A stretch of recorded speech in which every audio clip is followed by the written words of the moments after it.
The pupil seems to never be able to outshine the master. At least that's the case for every encounter that Obi-Wan Kenobi had against Darth Vader. Their fateful first encounter was on Tatooine, when Vader was still a young boy named Anakin Skywalker.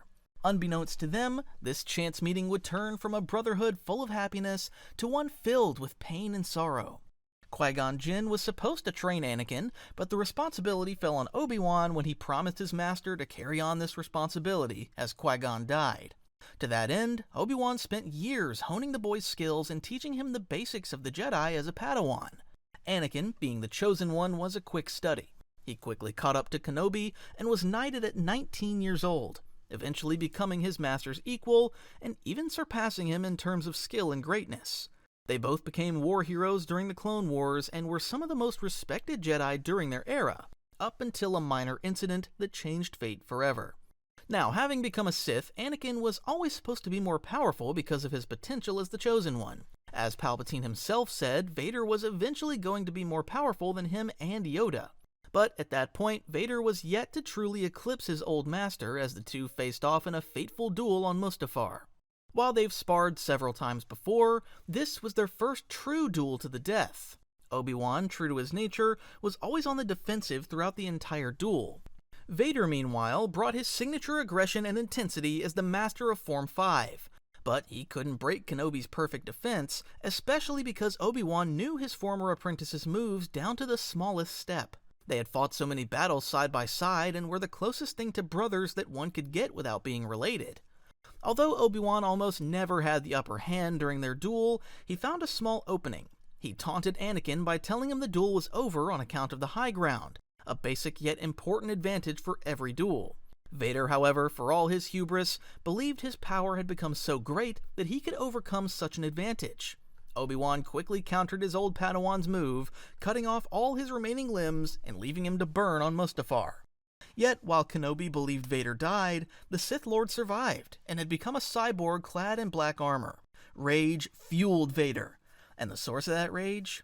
Obi-Wan Kenobi.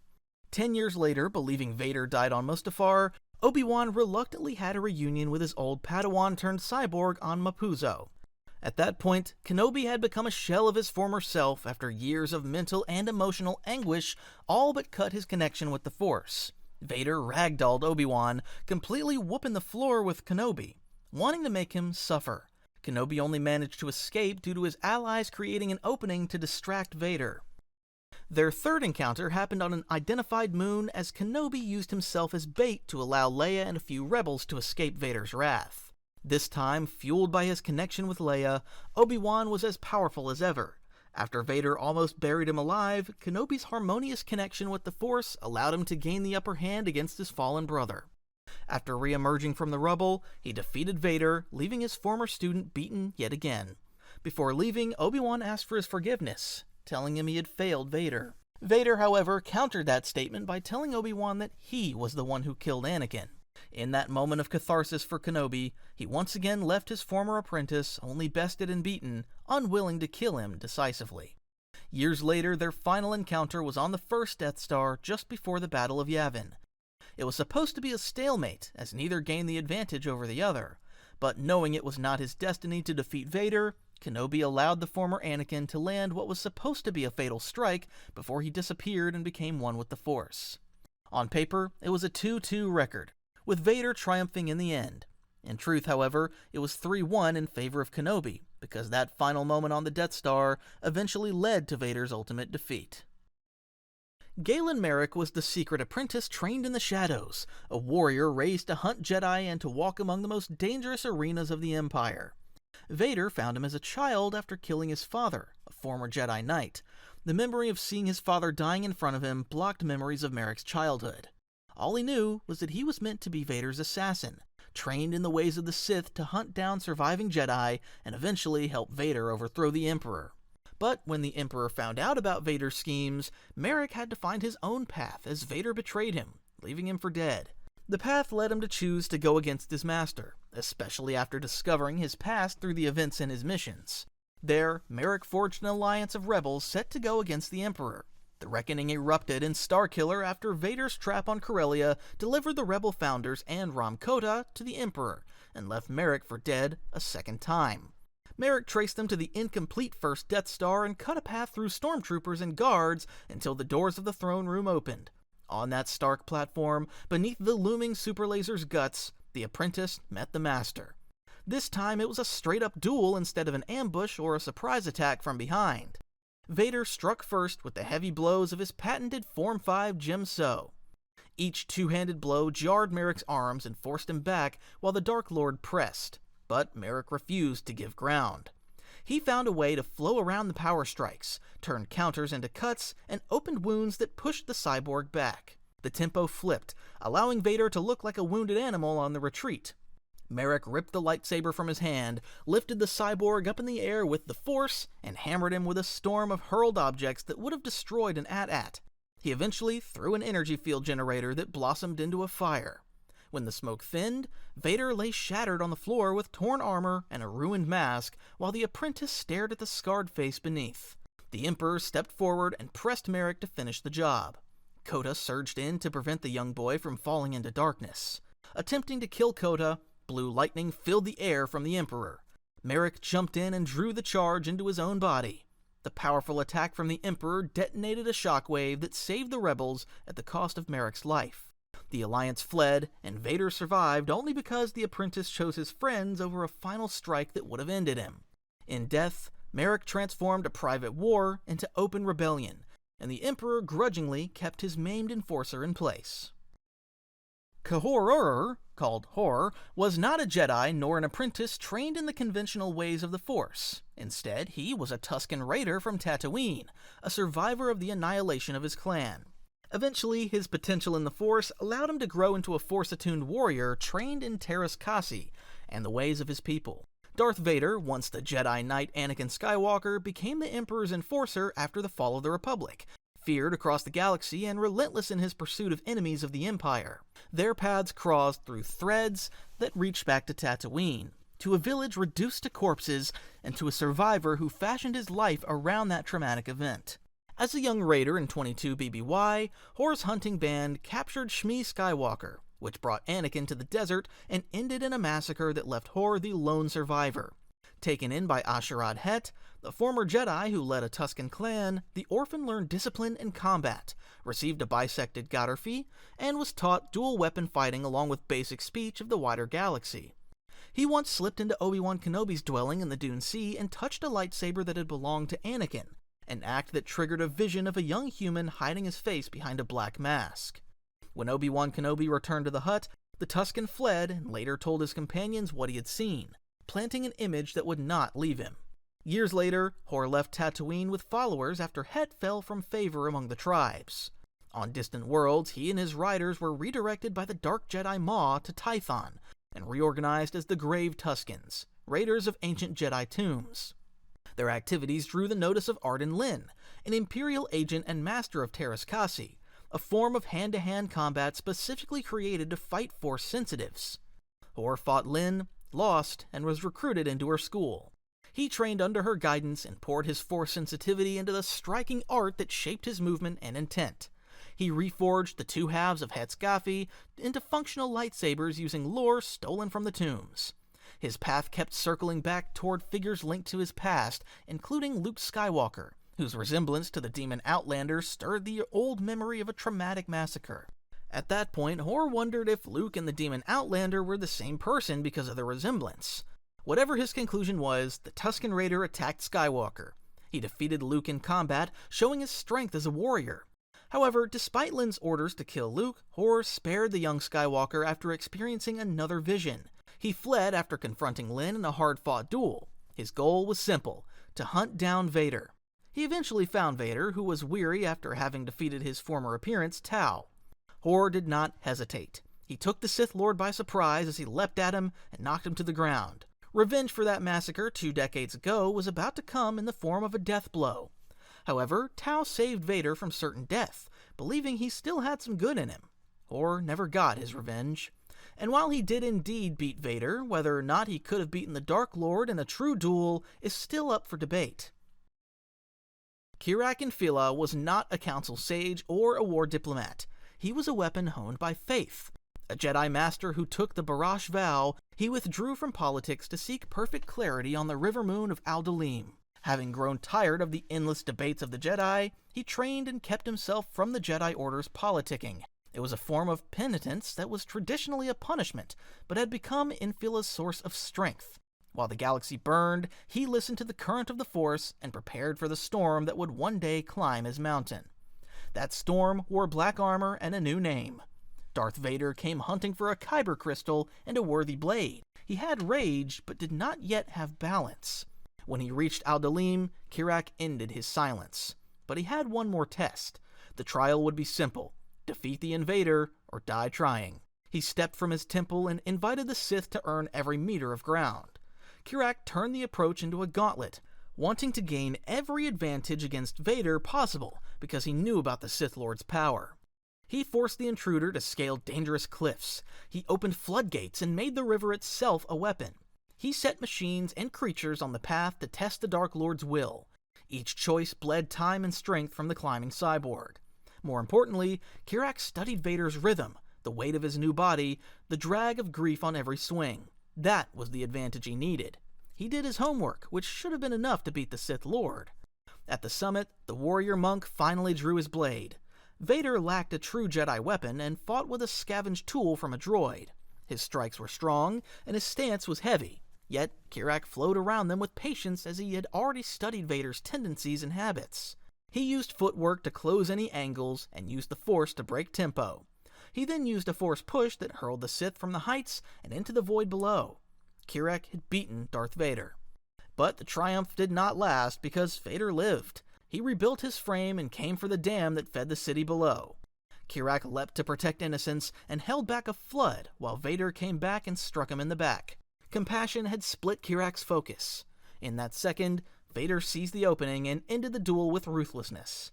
To some, Kirak was strong enough to beat Vader, but for others, he was too much of a Jedi in his last moments, as Vader saw an opening wide enough to deal a fatal blow.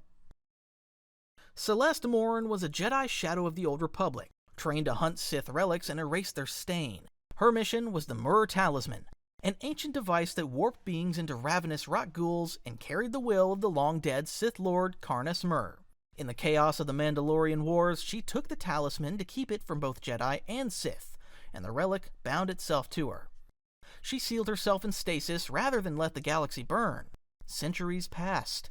A smuggler crew aboard the freighter Uhumele opened her sarcophagus and broke the seal. Darth Vader answered the disturbance and arrived with stormtroopers to claim the talisman for the Emperor. Morne woke to a galaxy she did not know and to the voice of Mur whispering in her mind. The talisman turned bystanders into rat ghouls at a glance. At first, her duel with Vader showed a clear difference between their powers.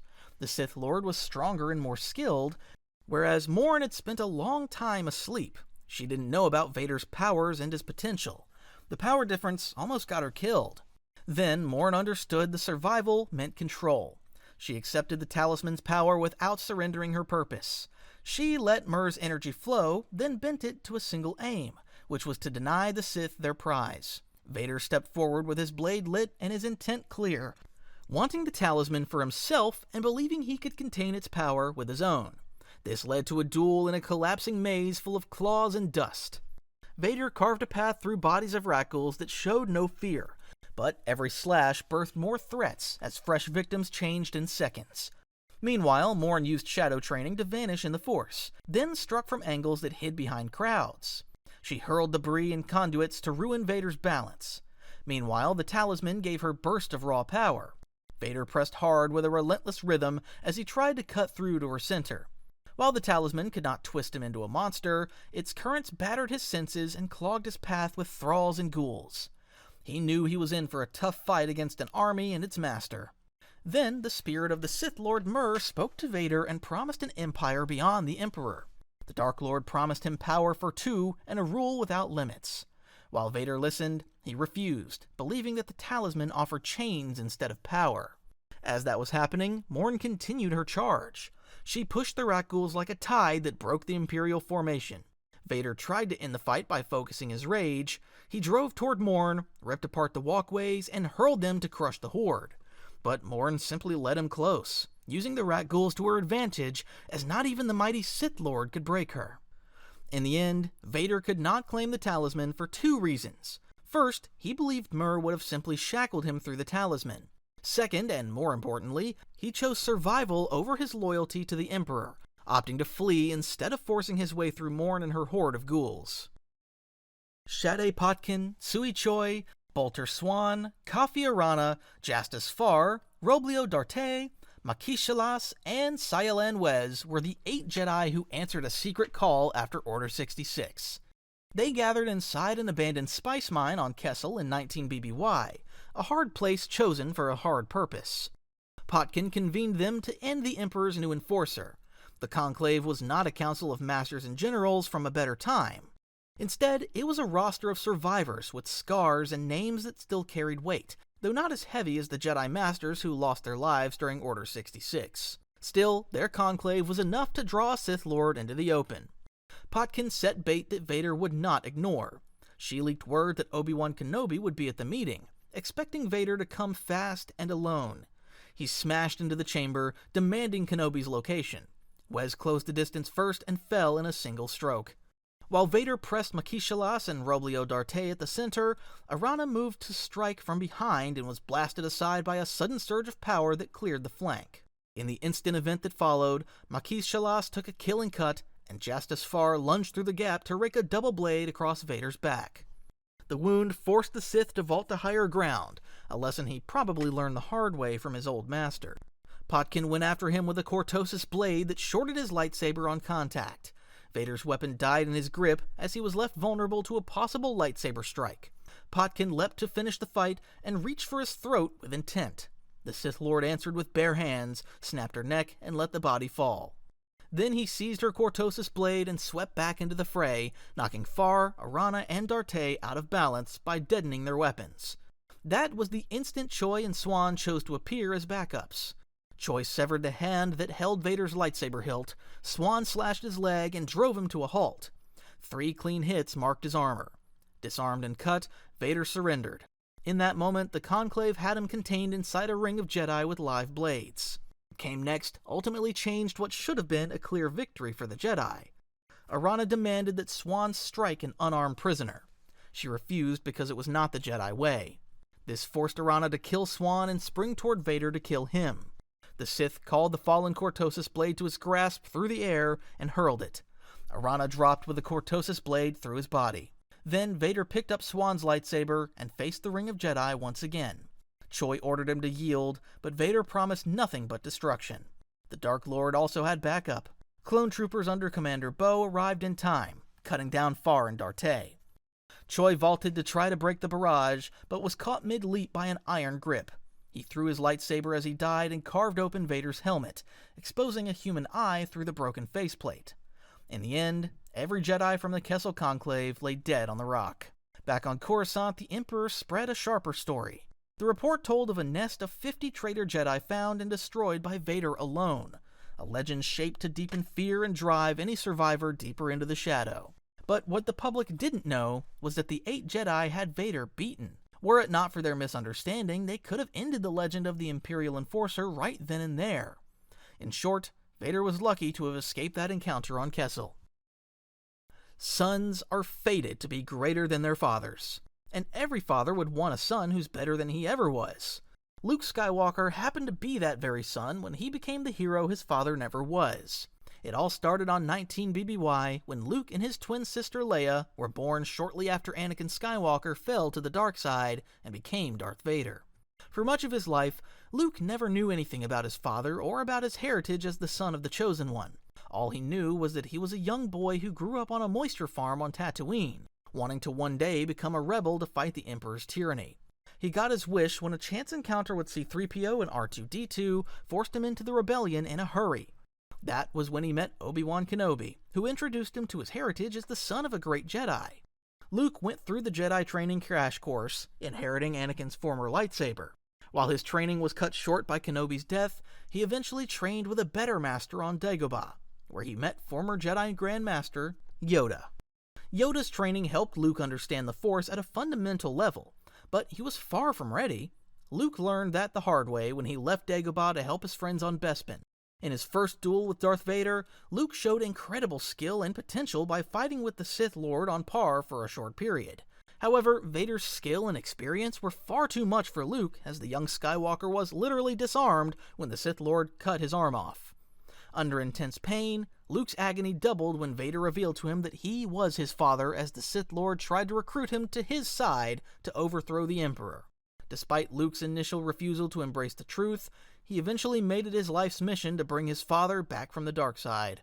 With his training under Yoda complete and armed with a lightsaber he himself constructed, Luke met his father on the second Death Star in an effort to try to bring him back to the light. Vader's loyalty to his master, however, proved to be too much to overcome his familial bond with Luke. The two dueled once more in what was a more competitive meeting than their first one. They stalemated until Vader used the dark side to sense Luke's feelings and learn about his sister. Not wanting Vader to use Leia against him, Luke gave in to his anger and attacked his father in a fit of rage until disarming and defeating the Sith Lord. Luke could have killed Vader right then and there, as the Emperor urged him to execute his father and become the new Sith apprentice. However, Luke brought himself back just inches away from falling into darkness. He refused to kill Vader and join the Emperor, claiming himself to be a Jedi just like his father. While that proved to be a mistake on his part because he was defenseless against the Emperor's Force lightning, Luke's choice brought Vader back from the darkness. Anakin's final act of selflessness killed the Emperor at the cost of his own life. So while he lost to his son in their duel, Anakin achieved the ultimate victory when fatherly love took over and convinced him to make the most important choice of his life.